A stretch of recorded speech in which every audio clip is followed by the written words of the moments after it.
Today we're going over 3 22s that you should have in your collection, starting off with the Ruger 1022, got the Rossi RS22, and Savage 64F. Let's get started.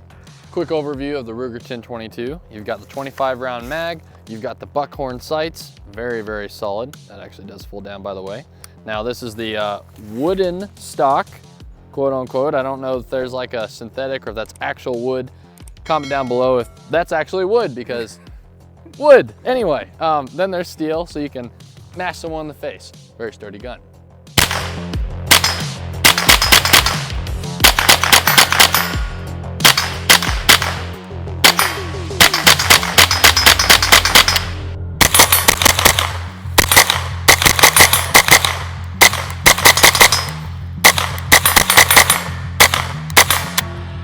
So the bolt hold open on the Ruger 1022 is kind of like a rocker switch, you know? It's very odd. So right now it's already depressed. So what you do is we're loaded up. So take that, push in the rocker switch here, and then let go. And it will kind of set itself in, it holds it back. Very, very odd. And then if you want to release it, you got to release the tension there, press the rocker switch again, and release, and fire, death pop in the eye. Got it.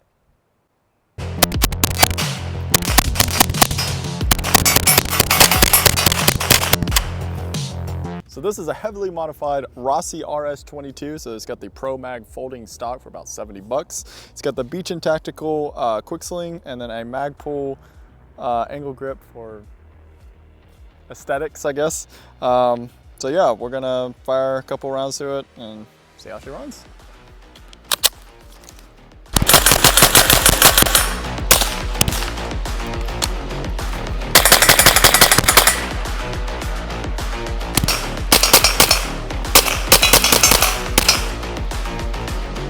All right, so this is the Savage 64F.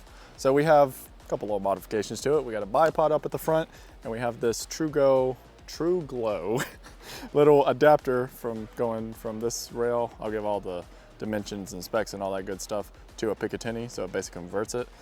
We just add this cheap Amazon red dot on there because, well, because we're dumb. So we're gonna see how she runs, and yeah, let's get started.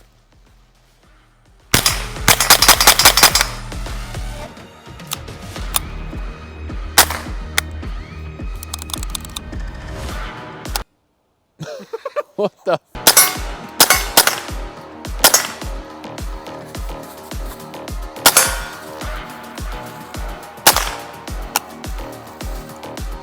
All right, so we're going to be talking about all the guns going from like the cheapest one all the way to the most expensive. So the cheapest one out of the bunch is actually the Rossi RS22. It might not look like the cheapest one, but from factory, we'll probably show a picture somewhere right here. Stock, with the factory stock and everything, it will look like this and all that good stuff.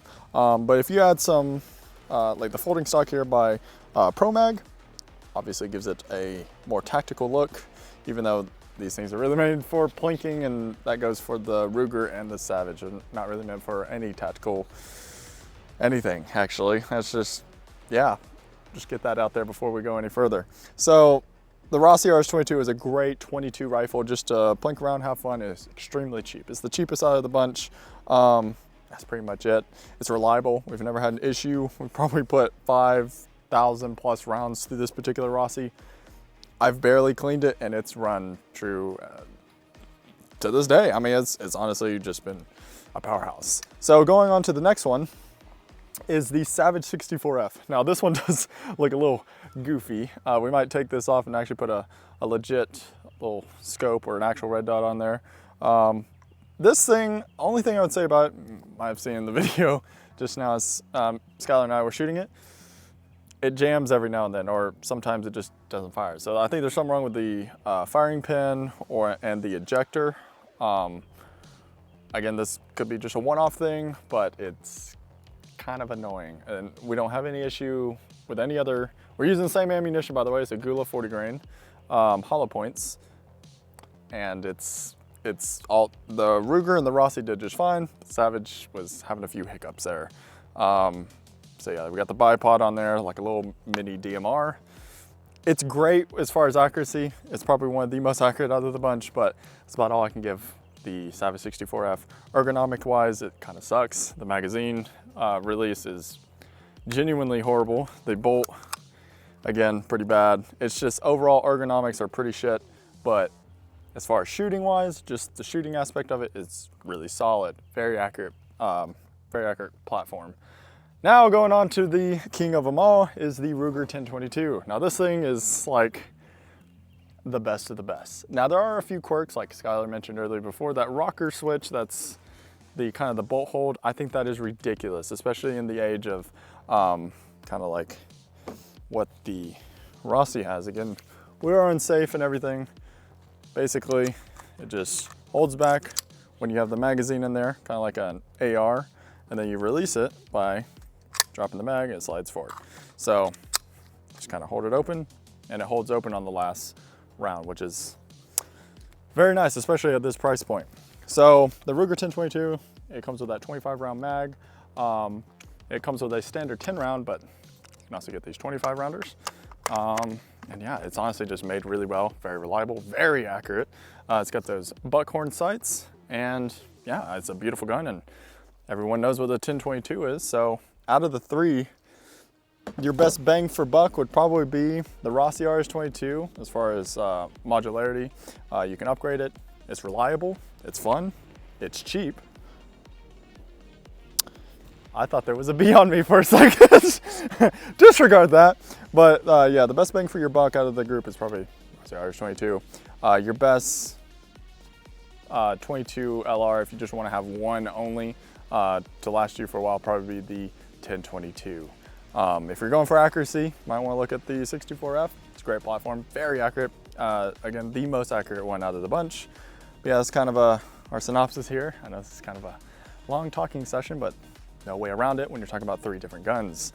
But yeah, we will get back to a little bit more shooting.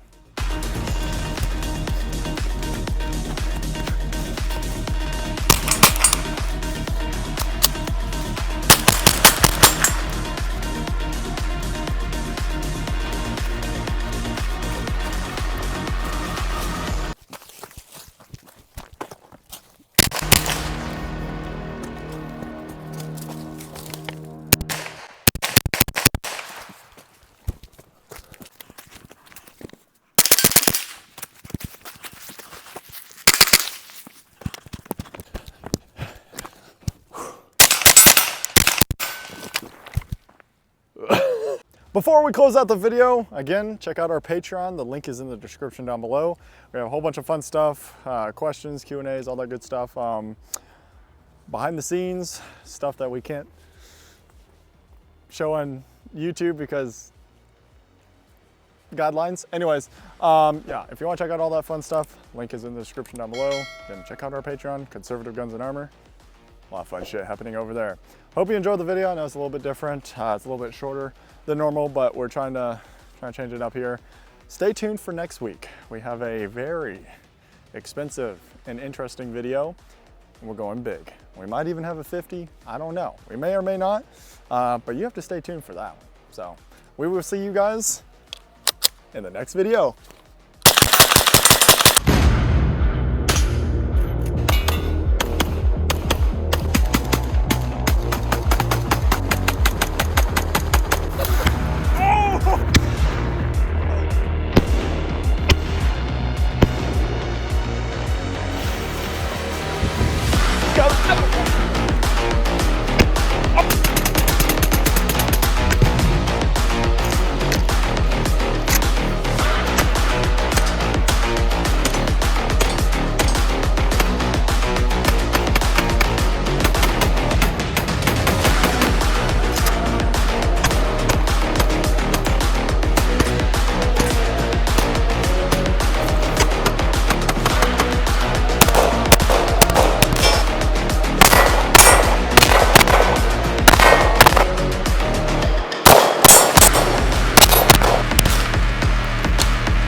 Kids, if you got asthma, just go ahead and